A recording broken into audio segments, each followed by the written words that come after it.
Hit the controller. All right. Ladies and gentlemen, welcome to Hot Pudge IG Live. I am your host, Pudge Fernandez, with another episode. In case anybody's watching, tomorrow's the big day, inauguration. Yay, finally, it's here. Some people are happy, some people are not happy. Doesn't matter. It's a fresh start. Let's see what happens. Shit changes. Shit happens. Sometimes you win, sometimes you lose. Sometimes you got to suck it up. I'm a Met fan. You know how many years I've been sucking up being a Met fan with these fucking other teams, especially that one in the Bronx with their 27 world championships. I don't want to hear fucking bitching and whining about, oh my God, and that's not my president. No, be a Met fan and you'll understand. You'll get through it better. Trust me. Anyway, enough of that. Enough of whining. Let's get to our guest for this evening. Very special guest. I've had the pleasure of working for him and watching him on stage on a nightly basis, so it's a real treat to have him on. I haven't seen him in a minute. Mr. Dustin Chafin, guys. Hey, what's up, buddy? How are you? We get a better angle here. There we go. How's every little thing? I'm all right, man. Yeah, it's gonna be exciting to have a new president. You know, somebody that's a little less toxic. You know, I'm pretty excited. Yeah. Just give me an old-fashioned. I don't care, Republican, Democrat.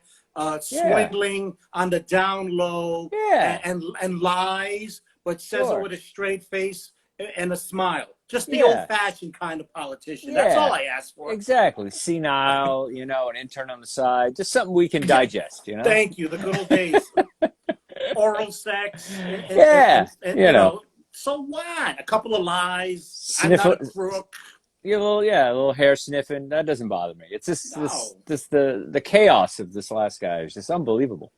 Yes, and be able to take a loss. You know I feel like it's just the new you're being a baby is gonna be new. You're being a Trump. I've never seen a grown man act like that in my entire life as a human being, and alone the president. Unbelievable. I feel like it was like the political Vietnam. And it's like we weren't used to losing whoever wanted him. You know what I'm saying? It's like they're like, oh, it's the shock. Yeah, unbelievable. I mean, yeah, but our parents or grandparents can't ever back in the day us you don't know what it's like what we went through. We caught up. There's nothing that you went through that we didn't go through in one solid year. Yeah. So it's pretty phenomenal. Like I said, regardless, it's a fresh start. Let's see what happens. Just be patient. Just be and something I tell my kids. Listen, at the end of the day, it doesn't matter who's in the White House. It's who's in this house. Yeah. And in this house you're in this house. You're your own president. You run yourself. It doesn't.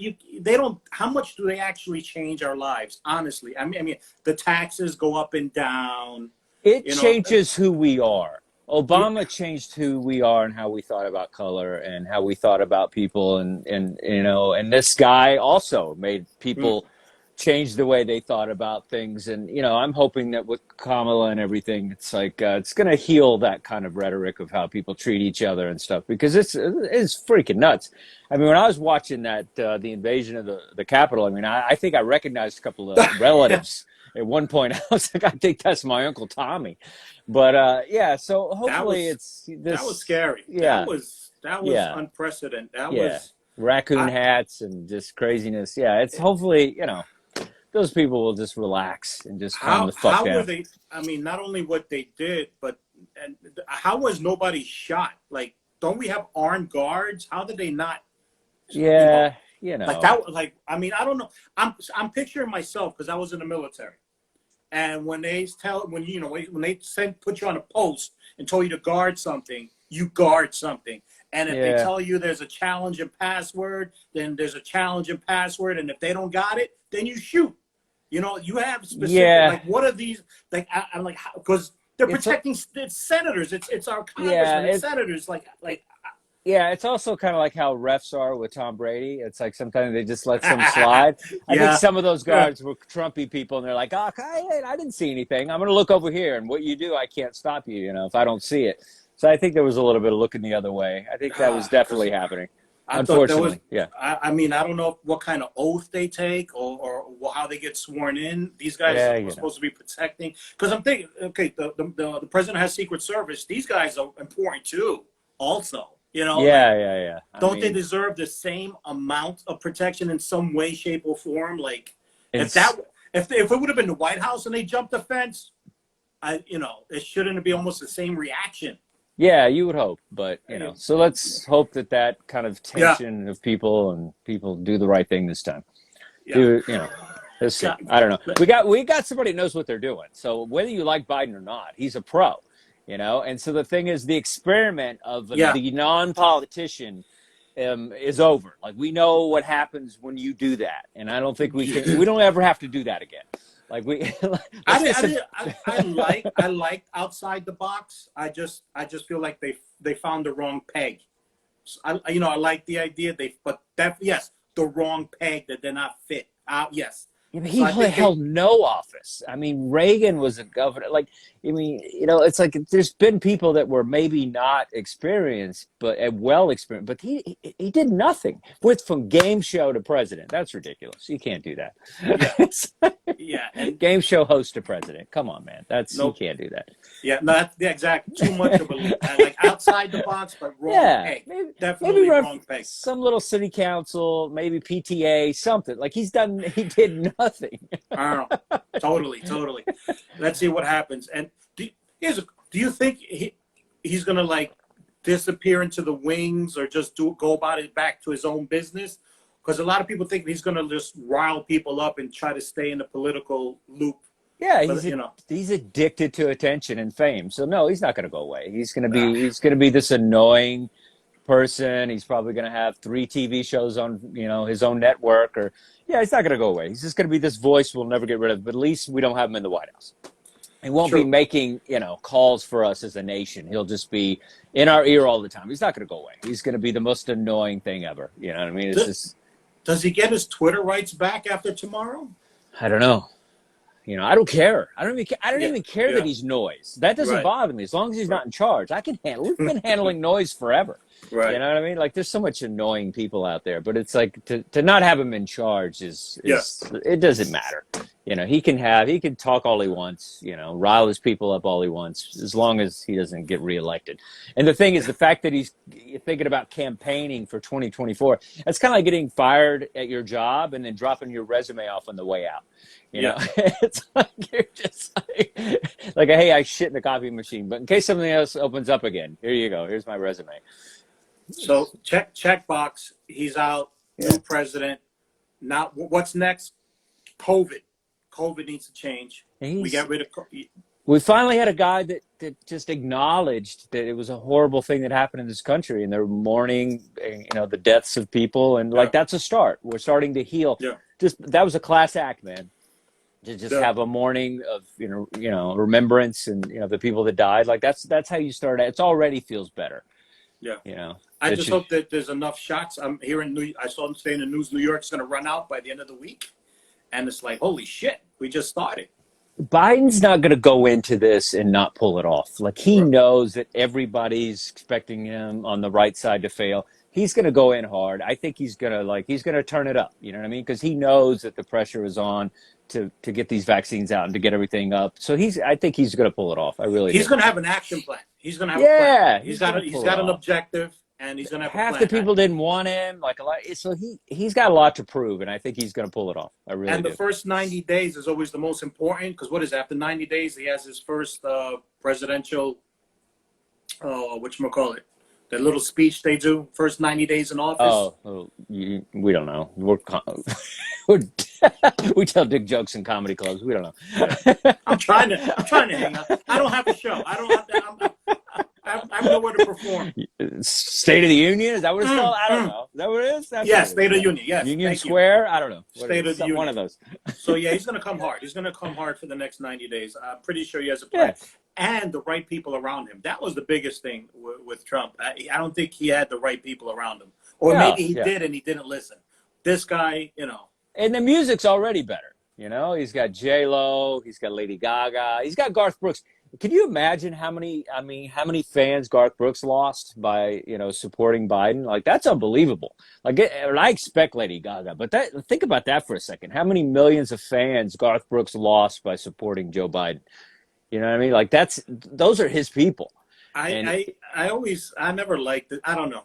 When people are choosing because of who you voted, I'm not going to eat chicken at Chick-fil-A anymore because of this. I'm not going to support Garth Brooks because of you're this. supposed Complicated and I mean, because if you really I try to do that. I try not to support companies that, you know, get behind candidates I don't believe in and, you know, use prison labor. And then I realize there's only three things left. You know, yeah, that's the thing. it's like yeah, tap water, you know, yes, Subaru, you know, there's consciously nothing. you want to do the right thing and you want to Yeah. support, but then you start looking into it and you're like, holy shit, I gotta boycott Twinkies now because it's made in a German factory somewhere. And like, Exactly. and I so did try to do that, but if you look at that list, it's a long list. It's too much. You're not going to listen to Spotify. You're not going to watch hardly any of your TV. Like the whole thing is a mess. But we should try, you know. There's got to be a I like Popeye's chicken, you know, chicken sandwich better than Chick-fil-A's homophobic sandwich anyway. So I've never had Chick-fil-A. I'm not Russian. Yeah, I'm not, good. You know, I'm not, you know, I love Popeyes. I'm just saying it gets really hairy when you start boycotting things. And it's like, yeah, like, but you know, but if it's something you believe in, you shouldn't give them your money. Yeah, like My Pillow. He's getting dropped. Fuck that guy. That guy's an idiot. He chopped up a bunch of pillows and put it in a pillow. He's an idiot. Like it's like that's how you tell where the country is. The fact that guy's a multimillionaire off a stupid pillow. It's not any better than any pillow. It's just we're just brainwashed with these stupid infomercials. Like, but I just read because he's been in the news, everything that he's a former crackhead. He was a coke addict crackhead. Okay. Before he created the pillow. The magic pillow, and even during the process in the beginning. But yeah, wow. They're saying they might make a movie about it, which I think is hilarious. Well, he was a crackhead, and he never had a pillow, I guess, because he was sleeping on the streets, and then he came up with this stupid thing. But whatever. The fact that that's their celebrity guy, you know what I mean? Like that's their their big guy. They got him. They got Chuck Norris. They got the Baldwin brother that doesn't work. They got Chachi from Happy Days. I saw that. Yeah. The Baldwins are split. I didn't know that. I just read that today too. They got Steven. Nobody likes Steven. Yes. Yeah, he's ridiculous. I just read that. I was like, holy shit. We got the good one, yeah. And yes, Chachi. They got Chachi. And I think Kirk Cameron too. Oh my God, that lunatic. Yeah. It's like, shut up, dude. It's like, well, it's been entertaining though. Yeah, I mean, I don't need to be entertained by politics. I want to be entertained by Netflix and, you know, music. I don't need my politics to be entertaining. Everybody's just like, aren't you afraid the material, you know, will go away? I'm like, I love that. I don't want to talk about politics anymore. I don't even want to say the word Trump ever again. As a matter of fact, yes, it did affect us because all of a sudden, political material, anything that even resembled politics just flared up. It became hypersensitive. And all of a sudden it became the most, you know, it used to be the N word. It used to be the C word. It used to be abortion. Now it's politics. And we were in the middle of it. I don't know if you got any like crossfire, but I had a show went toilet where I got split because I went into my material, which by the way is like several years old. It's not even political. It's this fluffy little, I'm not a left wing, I'm not a right wing, I'm a buffalo wing. That's how deep I go. And it's silly. It's silly. It's a silly Obama joke and a silly left wing, right wing. But this lady lost her fucking mind and she was left. And then the other side of the room, there was somebody in the right. Now I'm like Moses, the fucking ocean is split, and the show just went down the tubes, and the owner's watching it. It was just horrific. Yeah. I mean, I had some split rooms like that, but I've blocked like 3 relatives on Facebook. You know, it's like I've had to tell them that it's like you can't troll. The fact that you have to tell your family to stop trolling you is just ridiculous. But it's like I would say some Biden thing, and then they would come at me and whatever. I mean, on stage, the problem I have on stage is everybody, you know, they always book me as this country comic, and Yes, then I'll yes. show up, and then it's like they want Kid Rock or something, and then it's like that's a whole other thing because I don't vote the way they think I'm going to vote, so it always turns to shit. And so I get in a lot of places where they expect me to be really rednecky, and then it's like, oh, this guy's actually talking about stuff, you know, pro-abortion or whatever. Like whatever I come up with is, you know, sometimes it goes against the grain of what they want from me. So I've had a lot of bad situations like that. Yeah. Has it been happening lately within the last decade where everybody's hypersensitive? Like it used to be, yeah, we're gonna go see a comic, let's listen, and you either laugh or you don't laugh. Now it's like, okay, we're expecting this from you. You can't say this, and it's like Yeah. very. Yeah, I mean, you know, it's yeah, everybody's just thinks. Yeah, I think the problem is like, just they think they can be an instant critic and instantly comment, and I think YouTube and all that stuff has ruined how people are in like live situations because their instinct is to comment on what you're doing because Right. they feel like everything's a 5-star, everything is a comment, everything is a post comment, everything. So people just feel that that's what they're supposed to do is just comment on what is happening. And so unfortunately it's in their fucking head that they can say or freak out and get offended. And, you know, it's like, it's nobody can just get offended and shut up and leave, you know, they have to Right. like say Or their wait, opinion. So, or wait to have the conversation after the show. Like, hey, yeah, by the way, which we love to do. yeah. We And love to conversate after the show. It's like, it's not a problem. We can talk about yeah, the I can bit. talk about it. I mean, I don't know. Sometimes the first thing I'll say to somebody when they come and say, hey, can I tell you something about your act? I'll be like, yeah, as long as you've been doing it at least 15, 20 years and you've done stand up on television and you've made your living by it, then sure, then you can talk to me about my comedy. But Oh, until you've done that, I don't really know yeah, what you're gonna say, but I guarantee right, you I'm not gonna agree with right. it. That's a good one. Yeah, That's a good one. I don't let people talk about my act because it's like they don't do comedy. I don't, you Right. know, it's the old thing. Like I don't go to your job and whatever. Like just shut up. Like you don't Yeah, do what I do, so you don't get to talk about it. And that's the problem. Everybody's a critic. I get yeah, mad at all critics. I get mad at comics that are like, you know, shitting on movies and stuff. It's like if you ever directed a movie, no, so you don't yeah. need to be shitting on movies. You know, it's just like I don't know. People are way too easy to critique things, and just I don't like it. It's just, I Done don't with it. know. Maybe it's, hopefully it's a phase. I just want I to don't get know. back to the old days. Get on stage. People listen, and either I'm Getting funny, on I'm not stage, funny. that's yeah, that's the old days. Yeah. Yeah, the old days when we Just used to go back on actually stage. getting on a stage. Like Yeah, that would be nice. I don't even care what happens anymore. Like I was doing some shows and I got heckled or whatever, and I was like, and I talked to them and I go, I don't even care that you're heckling me because I'm just so happy not to be, you know, in a backyard somewhere or on a Zoom show that you know, it doesn't even affect me anymore. speaking of Zoom shows, Yeah. I listened to your Zoom album that you Oh, just dropped, your comedy special, thank you.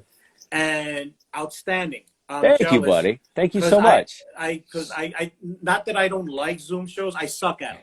I wasn't able to adapt. I'll be the first. I'm not able to. I tried this way, that way, and it wasn't. And It's you did it. difficult. It's very difficult. Yeah, and you did it. It was amazing. It was. Thank you, It, buddy. and I got to tell you, it gave me a warm and fuzzy feeling hearing your voice and your rhythm. Because as people, Yes. I may or may not know, I worked with you at the Sure. Greenwich Village Comedy Club. Well, I was there every weekend. we worked at other places. I mean, way before Yeah, that, we were doing hookah lounge shows. you remember that? We Yeah, were yeah, doing like all kinds of stuff together. We've been around the Queens area and different yeah. places, little road Well, gigs and yeah, stuff. you did all my spots. Yeah, but Yeah, we've done a lot of stuff together. But yeah, but then when Greenwich Village Comedy Club opened, you yeah, know, you helped me like kind of police the place, if you will, and then get stage time. And yeah. yeah, it was, yeah, we definitely paid our dues together. So I mean, as much as I always keep saying to myself, though, during the whole pandemic, I missed the stage, and I want to be on stage. But then when I heard you, that rhythm, that feel, I'm like, yeah. wow, what is that? It's like, oh my God, that's Dustin. You know, it's like, it's just a reminder of what you take for granted. All the times you see your buddies perform and they're Sure. killing, and all of a sudden you feel it again. It was like, wow, that bit, that's him. That's his bit. That's his rhythm. I know his cadence, and I'm like, that feels so good.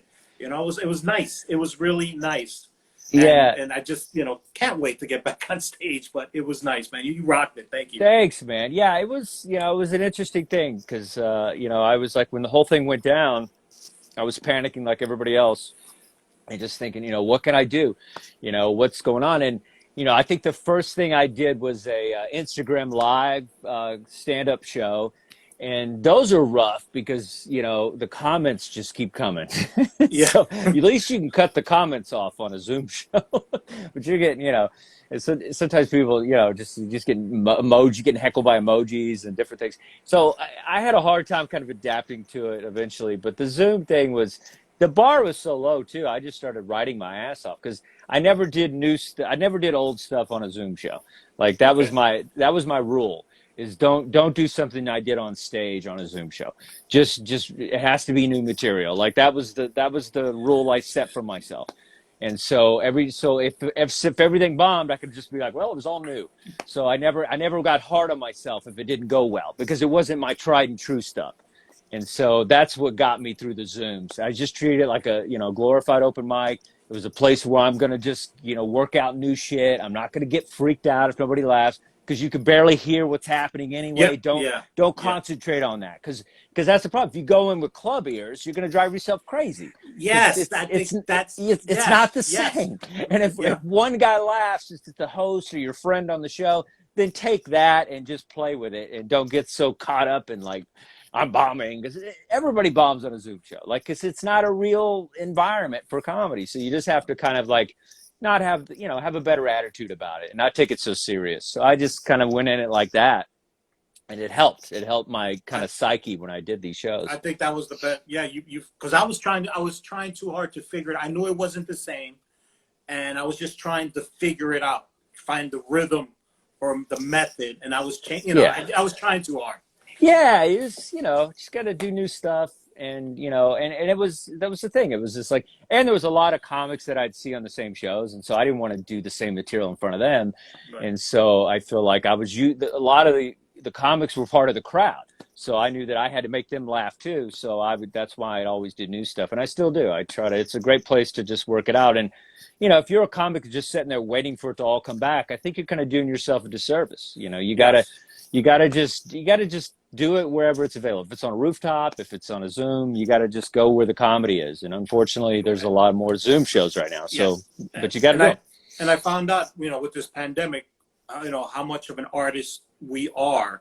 Because, yeah, you're right. If anybody's not doing anything, they're doing a disservice to themselves. But I'm seeing everybody branch out either in different directions or evolving or changing lanes, but still pursuing, their artistry in some way, shape, or form.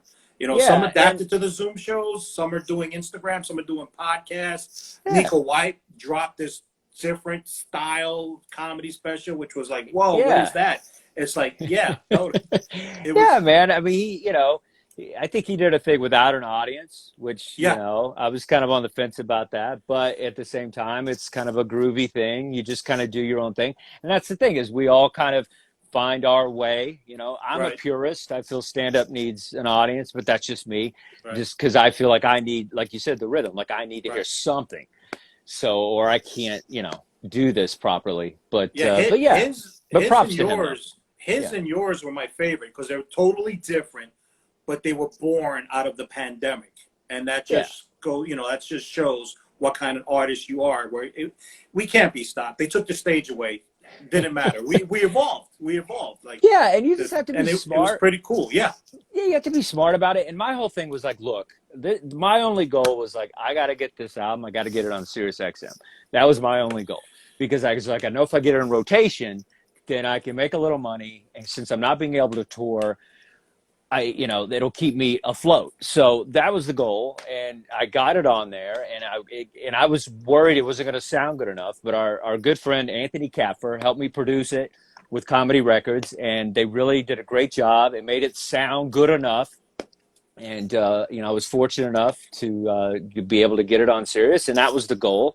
And it's really one of the hardest things I've ever really tried to do, is do this kind of comedy with this platform, and I'm really happy with it, and I'm not happy with anything. I like it better than the first album, just because I feel like it was harder. It was kind of a historical moment, and I was more personal. I'm telling crazy stories about my childhood, things I was afraid to do in a comedy club, because I feel in a comedy club, it's, sometimes you're just like, you don't want to be too vulnerable because it's just like you only got 15 minutes or whatever. Like you just don't, or even if you're headlining, you feel like it's, you know, you don't get to kind of tell stories and stuff because audiences are impatient. They want those laughs right away. And so this is kind of one of those things where it's like, I did the things that I wanted, that I was afraid to do and in comedy clubs. And so I feel like it made me a little bit of a better comic because I just kind of got rid of that fear. And then the fact that there was no pressure of it being in a club, I was just like, fuck it, I'll just tell some stories. And so I was really happy with, you know, just being able to share those things from my childhood. No, I saw what you did because, like I said, I know your rhythm and I know your style. And as I'm listening to it, there were some longer stories. The childhood stuff, which was pretty cool. They were fun stories about your vacationing. I don't want to give it all away, but that was some funny shit. I appreciate it. Yeah. You know what I did, though, is like, and this is what I would tell people, I treated it like a podcast. And that's how I was able to, I never approached it like a stand-up show. I approached, when I did stories, I approached it like a podcast. Because when we do podcasts, you know, you're always sharing a story. You have a funny thing about the road. And so that's why I did a lot of stories about kind of the shitty gigs I had, a room full of clowns or prom shows or redneck contests or all these crazy things. Because, you know, and it helped. And just so I just didn't feel like I was in a stand-up head. I was like, oh, I'm just going to share some stuff like a podcast. And so I even referenced the crowd a little bit just so I felt a little normal. And so it helped. You did great. I mean, thanks, buddy. and I can hear the laughter. I definitely heard more laughter on your track than I did when I was doing Zoom shows. It was definitely there more consistently. So the way you set yourself up and mentally and prepared, you hit it on the nose. Because I was listening. Because I'm listening, I'm like, no, I never had that much laughter. No, I never. No, that was pretty consistent. And I know that they're fluttery. Sometimes it's fluttery, but you were consistently fluttery. I had gaps of space. And I don't know, I don't know if you saw like any clips from it, like the video clips, but you know, I stood up. You know, I had a stool. Like actually, you know, I was with my mother-in-law in Maine, and she has mannequin heads everywhere. Okay, and it's terrifying. And so, like you walk around the corner, there's a mannequin head with a wig, and so I took some of these mannequin heads and I put them in front of me. And so when I was doing the set, it kind of felt like there were people in front of me. And this I'm losing my mind when I'm doing this, but it was funny how comforting it was to like look at a head and not just stare into a little 13-inch Mac screen, you know what I mean? Like, so, and I made fun of myself, but it was like a funny way to kind of feel kind of normal. You do what you got to do to get in the right place so you can do your performance. Well, it was like the sports guys where they have like the faces in the seats and stuff. Like it, you know, it kind of it was like that for me. Yeah, you gotta adapt. See, I got too much into it. You know, I was trying to figure it out. I say you did something. See, you did something physically. Maybe I should have. It's funny. Comedy Pete says Rupert Pumpkin. Rupert Pumpkin. King of comedy. Yeah, King of comedy. Has those things in his head. Yeah, exactly. I was losing my mind just like that. But it helped. But that little. Yeah, and I got to smack one. I made one heckle me, and I just smacked it across the room. So I've always wanted to do that. Whatever helps. That's the thing. You figured it out for yourself. I was sitting here in front of my thing and trying to get it, and I couldn't do it. Maybe I'll try it again. You're gonna try it again. Open mics. You're gonna try it again. I'll help open mics. Just get back in the groove because it's, you know, it's like you got and just do all new stuff. Stop trying to do your, you know, club stuff, and you'll be fine. And put your expectations low because, you know, it's a Zoom show. We're all gonna bomb. Let's just have fun bombing. People need a bomb. You know what I mean? I saw Dave Chappelle bomb for an hour once. Like, people bomb. Like, it's not that big a deal. Yeah, it's all the time. I've seen Chris Rock bomb all the time. I've seen George Carlin bomb working out a special in Vegas. He walked like 30 people. All the time. Chappelle, half the time, he'd ride on stage. So sometimes the crowd wouldn't be as quick as he was. And so he would just have you've seen guys like that, like working it out and not have it like tight. But when they get it on a special, it's phenomenal. Yes. But I'm just saying those first stages, a lot of people, I've seen the greats of the greats, just have working it out, like not do so well in the beginning. And that's what the Zoom is. It's That like our helps. way of That working it helps. out.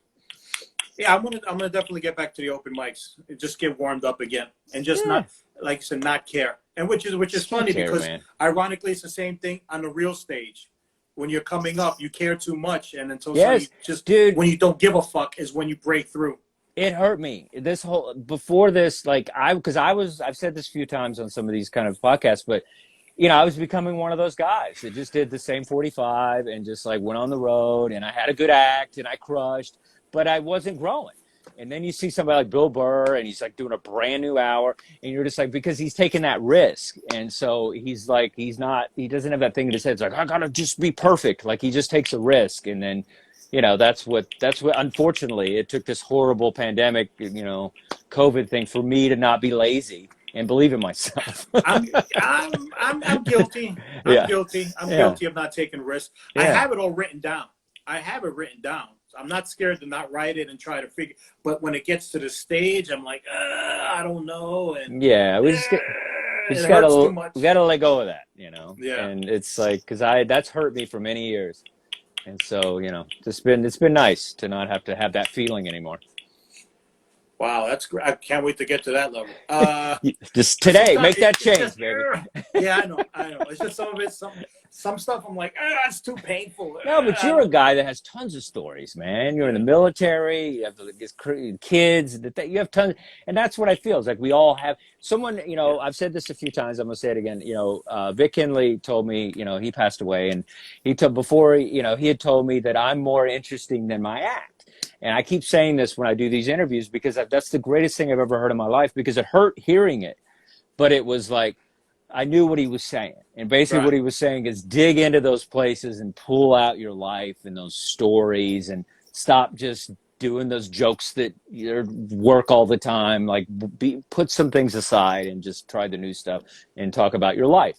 And so, I'm hoping that I become a better comic out of this, and I continue to do that. Do you have a specific method of how you do that? Like, do you do like one joke at a time, or how long do you keep something before you put it aside or you dump it? Well, stories, I think, stories have always been difficult for me because I am a setup punch guy. Like I grew up under the Rodney Dangerfield thing. I grew up under the, wanting to be the next Mitch Hedberg, and so I get Dave Attell, all that kind of comedy. So, and I do love that kind of rhythm, and I do love the setup punch. Yeah, sure. So that's very difficult for me. But for stories, what I feel worked best for me was basically I would just kind of tell them into like either Siri or some sort of program that would go into my iPad, and kind of I would just like talk the stories out and then watch it get printed, and then I would just kind of go back in and I would do that 3 or 4 times, and then see how the stories evolved and see how many details I needed to add into the stories and stuff. But that's how I do stories. I talk into a dictator thing and then watch it print out, and then once I see it, I kind of because when I try to write a story, I never give enough to it, because I'm in that brain of writing it. But when I'm saying it out loud, I'm able to, kind of like form it better after I say it into my computer or my iPad. That's just the way I do it. Yeah. Okay. Yeah, because storytelling comedians, it's a twist. It's tough. It's very special. Yeah. But I couldn't see myself. I mean, sometimes I'll try to tell a story and it just comes out shitty. But that's. Yeah, sometimes we think, and I know, like I said, this is the first time I've told this many stories. It was on my album, but I feel like a lot of times we're worried too much on the outcome of the story. Is it going to have this grandiose thing at the end or whatever? But a lot of times it's just about sharing your life, and it's about you and your experience. And what I learned by telling those stories on my album was, people just wanted to hear about me, and so that's what I gave them. Thank you for the idea. I just bought part of my pandemic process is I got a laptop, and I was going to start writing some stuff, including an autobiography. Yeah. So I did have one of those little dictator, like little microphone. Yeah, whatever works. I never thought about for jokes. I was thinking of more writing it for a book. But what you said is just speak naturally and see how it comes out, and then you will have it on paper. Because as comics, we're always talking to ourselves anyway. Right. You know, I always catch somebody will see me on the street. I'm talking to myself. I'm like, I'm sorry, I'm just working out a bit. You know, it's like, I mean, we're My wife catches me a lot. My wife catches me a lot. yeah, we're always talking to ourselves anyway. So you might as well do it, Yeah. and put it in your Yeah. act. So, it's Especially definitely. if I'm in bed watching. Yeah, we could be watching a movie, and my brain. I have partial ADD. I swear to God, You're because a comic. sometimes it'll. Most of us do. Yeah, Yeah. yeah, yeah. Most of When us I'm do. driving, she's like, "What are you?" I'm like, "Never mind. Just I'm fine. I'm fine." I'm working this shit out. Yeah. It's yeah. That's what we're doing. So no, but Absolutely. I'm gonna start. I'm gonna see how it comes out. That You sounds know, interesting. you find different ways to, and that's the thing about the pandemic is I learned a different way to kind of form my art, if you will. And so that's the thing is we all find something that works better for us, and this is something that works for me. So No, I will give it a shot. Thank you very much. very cool. What do you think the future of comedy is as far as New York City? The governor's already announced marijuana and gambling, so I feel like we're right there. We're right there around the corner. It's like we're on like, hey, what about us? Yeah, I mean, I guess we'll have to open a comedy club, puff puff, laugh. But yeah, I think it's going to be interesting to see where comedy is headed. I think it's going to be a little bit of this technology with the live stuff. I think we'll probably a little bit of that kind of a on demand kind of thing because I think it's going to be a while until the Lion King sold out. I don't think comedy's going to be up and going like it was. So it's going to be a while. Do you have You know. you predict a time frame, like when the clubs open up? Maybe 4th of July, maybe next September. Yeah, I guess I mean, we were No. saying that it was going to be, 3 months when it was, 9 months later, a year later. So I have no idea. I've Yeah, said these yeah. projections before, and we were all completely wrong. All these Yes, club owners and all these comics, like we've all been wrong on where we thought it was going to go. I I was. mean, I do think people are going to have some shelter shock. I think people aren't going to go out like they used to. I think the movies are going to suffer. Movie theaters and things like that are going to suffer for a while, and I think comedy clubs will too. I mean, outside New York, it's like they don't even know COVID's happening. It's like Yeah, I've seen some You go to videos. Florida, It's like, they don't care. They're sold holy out. Nobody's shit. wearing a mask. They don't give a shit. It's just New York and LA and places like Yeah. that. Comedy's shut down, but other places. I mean, you go to Pennsylvania, certain places. It's like Have you performed outside of New York? I have. Yeah, I was in Indoors? Ohio and Indo- was in Arizona. And yeah, I did a couple of gigs that were kind of dicey, but I had to do it for my comedy soul. I was like, it was sketchy. My girl and I, we talked it out. She was cool with it. And I was like, I'm just going to do a couple of these gigs. They're in comedy clubs. I was touring with TJ Miller and we went to a couple of these places and I was just like, I just have to kind of feel that one last time for the year. And I feel like I got it out of my system, like until it's like comes back officially in New York and stuff. But yeah, but it was sketchy. What was sketchy about it was after the show, because people, are drunk. The mask starts to get a little lower. People want to touch you and talk to you and tell you how funny you are, which you want to hear because you miss that interaction of, oh, hey, good job and all that stuff. But it's like that's when this shit starts happening, and so you have to kind of like keep your distance and stuff. But but I'm an addict, so I'm a comedy addict, so I needed to feel it. No, it's been an emotional roller coaster because I did something in the summer because I had signed up for the Mohegan Sun comedy competition, and they did a good job of keeping everybody segregated, 20% and comics in the back, so that was okay. But everything after that, it was like, I don't know, I get on stage, I get the high, I get the rush, and I want to do it again. Then I watch the news or I go on Facebook and somebody passed away. Yeah, it's rough. And then it hurts when it's a comic and I'm like, oh. Yeah, that's like we lost some brethren this year. But yeah, it's like, because sometimes I want to I want to attack and just hopefully anything. the vaccine will, I hope so. All that will get better and, we'll be back in. So probably in the summer we'll be, I was cool with the outdoor shows. Like, I was having fun on parks. Rooftops are great. It's like you get a skyline in New York, like Brooklyn rooftops. It was a lot of fun just having the skyline behind you and just kind of being in that environment. And those were I had a lot of fun on stage or on roofs or whatever. Yeah, those are cool. Those are different. I think they'll come back maybe sometime in March. Yeah, yeah, we'll get that going again. So at least we'll have something, some kind of an outlet. Yeah. Every little bit helps because we are addicted to it, and I know I can't stay away that long.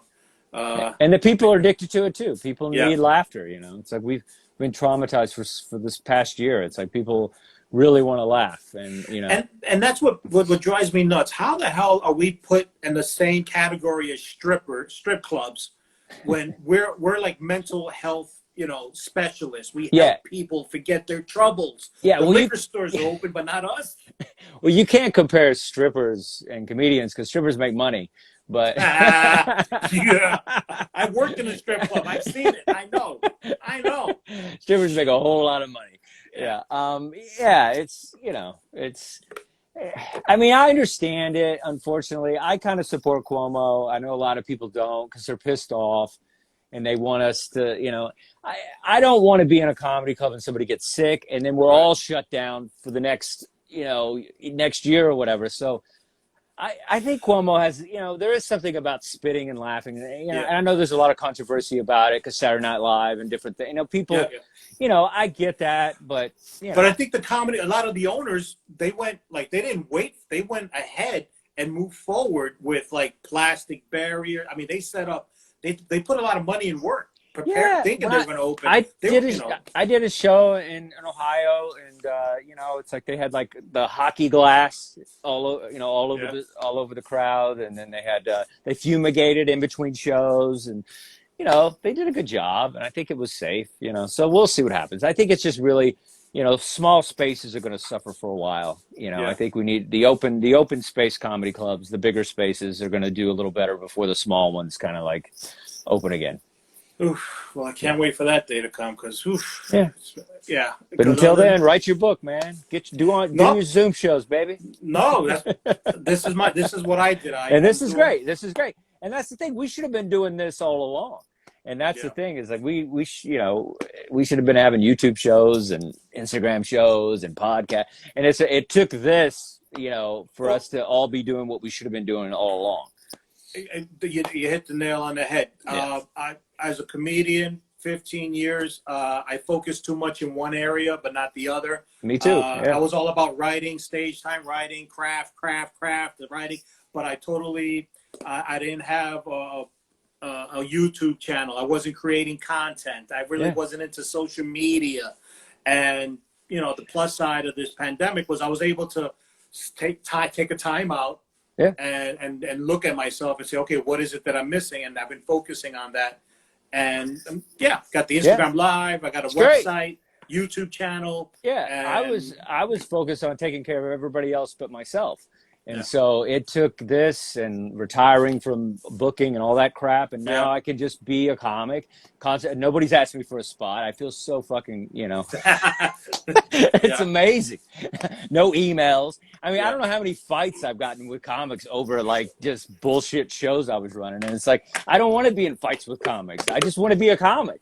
And so, now I can do that. And so there is a silver lining. You just have to kind of embrace it. And hopefully, we go back to the days of performing on stage. I think that'll happen soon enough. But in the meantime, we have to embrace what is good about this, and taking care of ourselves is one of the best things we could do. Is take care of our own art and get it out there. Yeah, take care of ourselves. I lost 30 pounds. I gained 10 back. But well, I'm on a juice cleanse right now with my girl. This is day 3. It's like I'm looking at that hot fudge sundae behind you, and I just want to jump through the screen. Which juice cleanse? I don't know. It's these raw juice things. It's horrible. Okay, all right. You go 3 days and you just do juices all day. Okay. Is it just 3 days? Is it 3 days? It's 3 days, but I'm a pig though, so it's like it's rough for me not to eat. Because it's all I got. I don't do drugs. I don't drink. So food is all I got. I did the lemonade diet, which is strictly. I did it for 30 days. Oh my God! I did it. Yes. For 30 days, you just drank lemonade. It's the lemonade diet. It's the lemonade. Oh my God! What else did you eat? You ate. What else did you eat? Did you eat like vegetables? No. Just lemonade for 30 days. Diet. You never heard of the lemonade diet? I heard. I mean, I guess the lemon water. Not even Mike's lemonade, just straight lemonade. No, it's a special batch you have to make. Oh my God! It's lemon How water. much weight did you lose? At least 30 pounds in that 1 month, at least. That's crazy. So yeah, this was before comedy. This was either I was an open micer or slightly before comedy. Yeah, so 15 years ago. That doesn't sound healthy. I think you need. It's a great. It's. I would do it again, but not more than 5 or 7. It's a good cleanse if you're doing it just for 5 to 7 days. Yeah. Cool, refreshing. But the 30 days, no, because anything that's extreme, especially for a fat person, what happens is your body you'll shock it into losing weight. Yeah. And it'll work. It does work. The problem is your body will adapt. And now if you don't continue to work out properly, it's going to store food faster than before because you just shocked and scared the shit out of it. Yeah. And a good friend of mine did the same thing. He did egg white omelets for like a month or 2 or 3 months, and he lost like 100. He's a comic. I don't know. I don't want to put his name out there, but let's just say he's back to almost 250. He blew up again. Oh, wow. Because he lost all that weight. Yeah, I think the best thing you could do is just, I mean, the COVID's been tough. I mean, I was eating like just boxes of Oreos and Nutter Butters. Yeah. I think if you just like take, just don't do the sugar. And exercise. Don't do the sugars. Cut back. Yeah, exactly. The carbs, don't go crazy on the carbs and sugars, whatever. But, after these 3 days of juice, I'm definitely going to hit the Nutter Butters. I'm going to hit the cheeseburgers, all that shit. Going in hard. It's rough. Yeah, no. Yeah, I think everyone gained weight. I lost 30 and then I gained 10 back over the holidays. So now I'm actually joining the gym and trying to knock that off with a few more. Trying to come back, Nice. Yeah. Want to look like a Kardashian. Nice. I think I'm going to do Sergio's boxing thing tomorrow. He does a thing on Zoom. I'm going to do that. Sergio Chicone. Really? Yeah. Like a boxing, like a shadow boxing thing. I'm going to try that out. See if that works. Oh, so he's doing it. His classes are through Zoom now? I think so. You can hit him up. I think he does classes. Yeah, I'm going to try that. Oh, okay. You know what? I got to hit him up. I haven't put him on my list to do IGs. Yeah, because I know he did personal training. He either go to his gym or he'll come to you. And absolutely. Yeah, he's a great boxer, man. And he's a good dude, and he's fun, and he's got a good energy. Yeah. I just did his show. I did his podcast last week. It was a dirtbag podcast or whatever. Dirtbag shit or whatever. I remember when he was a little dirtbag 15 years ago. Now he's a whole grown-up dirtbag. Grown-up dirtbags. With wife and kid. Yeah, it's so weird when comics have kids. I just want to be like, the stuff I've seen you do, and then you brought a child into the world. What's funny too is most of the comedians, probably about 90% of them that were dirtbags with girls, all have daughters. Like, like all of them. There's like 10 comic dudes that were like, just like players, and they all have daughters, and I think it's the most hilarious karma ever. And mine are already grown up, so I always find it odd. I see all these comedians just having newborns, and I'm like, mine, you paid your dues. Mine's done. I'm ready to fly the coop myself. I'm done. Stores closed. I'm done. I'm wrapped. No more for me. I'm one of the blessings of having kids young, because I'm still you get to have the rest of your life left. Yeah. So these others are going to be 75 with their kid in high school. Because you procrastinated. Yeah. But anyway, Dustin, thank you so much for coming on. I appreciate it. Thank you, buddy. And good to see everybody. Buy the album, the Zoom album 2020. Get it on Amazon Music, iTunes, all that stuff. And thank you, Pudge. It was a lot of fun. Zoom album 2020, iTunes, Amazon. Yeah, all the stuff. Awesome. Thanks, buddy. Dustin, it was a lot of fun. Thank you so Appreciate much. You. Hope to see you again soon. You got it. Bye-bye. All right, ladies and gentlemen, that was the one, the only Dustin Chafin. Thank you so much, Dustin. Thank you, everybody, for watching. If you tuned in late, go to my YouTube channel, Hot Pudge Sunday like the day of the week, Hot Pudge Sunday. It will be posted up by this Friday. Every Friday, I always update it. So, yes, you can see this episode and all the other. What am I up to? I think I'm up to this. Today was episode 49. So I got 48 other episodes, 2 seasons. Season 1, this is season 2, with comedians, veterans, And I got some people from my high school. So I'm going different directions. I also have a music producer coming on, somebody from my neighborhood who I grew up with. Started out in his garage. He literally left his house, moved into his parents' garage, made it a bedroom and a studio when he was like 17. And now he's like this big time record producer, manager. I'm going to have him on. A good friend of mine, Cheech. I'm also reaching out to a member of my family who's a fire department and trying to get as many interesting people as I can. This has been a lot of fun during the pandemic, and I'm probably going to flip it into a podcast. So it's all practice. This is practice. So thank you everybody for watching. Thank you everybody who's been my guest. I will continue as long as it's a pandemic. Yeah. Hopefully, I don't know, a couple more months. Maybe I'll flip it to a podcast.